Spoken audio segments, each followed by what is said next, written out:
On the contrary, in Nigeria, the opposition, whenever there's a terrorist attack, says the president is ready and do it. Instead of supporting the president, standing the president to fight against carnage of Boko Haram, they are doing otherwise because they use it to score political points, which is something very, very terrible. The president cannot fight terror alone. The president needs every citizen of Nigeria and the opposition as well to fight terror. In that way, that is the only way they can defeat terror. Terror is a global problem. How do you see Ms. Hantu's reflection about Boko Haram attacks?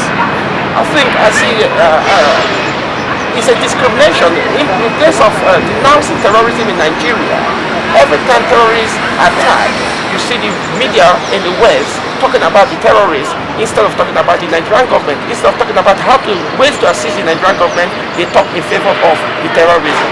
That is showcasing their atrocities, their wings in territories in Nigeria.